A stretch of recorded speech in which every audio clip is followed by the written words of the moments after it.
these things will make sense to some. You are called a human being. I want you to get the meaning of this. Human being means not that you know how to run, not that you know how to jump, not that you know how to do circus in life. Human being means you know how to be. That's one thing you don't know, unfortunately. Now, if you have to be, we have to come down to a few fundamentals. Are you mortal or immortal? No, look at it and tell me. Are you mortal or immortal? Genuinely tell me. That means you're saying you'll die one day. It's okay, you will die one day. I'll bless you with a long life. But you will die anyway with the blessing. Because this is the nature of life, it has to die. And how glad I am that you will die. Because if you lived forever, it would be a lot of trouble. It's good to die. Not today, at an appropriate time. Is it good for all of us to die? I want you to understand this. This is one thing that human beings have not come to terms with. If they just learn to handle their mortality gracefully, life opens up in tremendous ways. The only reason you behave reasonably sensibly is because you're mortal. If you're immortal, what all you would do? When you're driving in Kolkata, there are some immortal people crossing the street. If an automobile touches them, there is an enormous amount of pain involved and there could be death.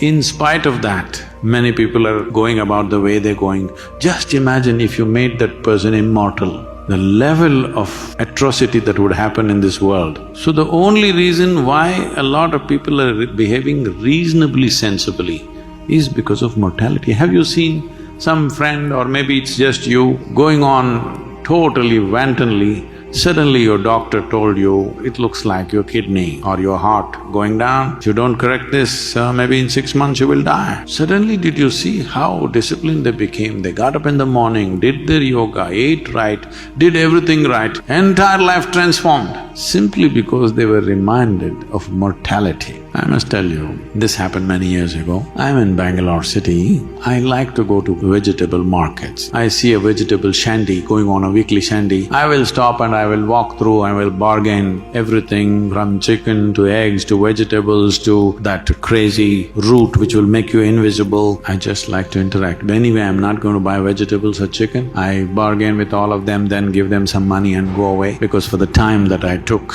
simply bargaining, not buying anything. One day I'm in the vegetable market in Bangalore city. Then I see a man sitting there selling vegetables who is shining. I just look at him, my God, what the hell is he doing in the vegetable market? He just looks at me, our eyes lock up with each other. Then he bursts out laughing. And I also laugh. Then I walk up to him and say, what the hell are you doing here? And he said, come. He opened up his little vegetable shop and asked me to sit down. So both of us sat in the shop. Then he's telling me his story. He was doing his normal life, wife and 2-3 children and whatever. One day he fell ill, so ill that they admitted him into a government hospital, a general ward. Every day they thought he will die, but he did not die. 2-3 months went on, then there was no space, so they put him in the corridor outside because this guy doesn't live, doesn't die. So after about 3 months, his wife stopped coming, she lost her patience. How long to come and sit with him? This fellow doesn't live or die. 4 months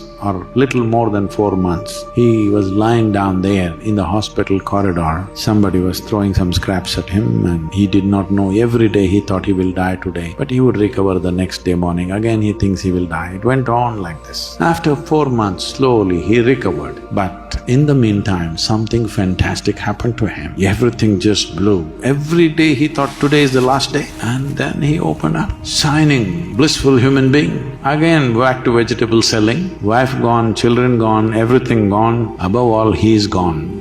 Just staying in contact with mortality for 4 months did this to him. This is important. You must stay in touch with the mortal nature of who you are. This looks like a bizarre thing, oh, why is he talking about death? We want to live. What you don't understand is, I can say right now that you're living, or I can also say you're dying. You're actually dying. One day the process will be complete. They're just two words for the same thing. So what you call as life and what you call as death are not two separate things. It is one thing happening. If you become conscious of this, all the tremendous possibilities of being alive will become yours.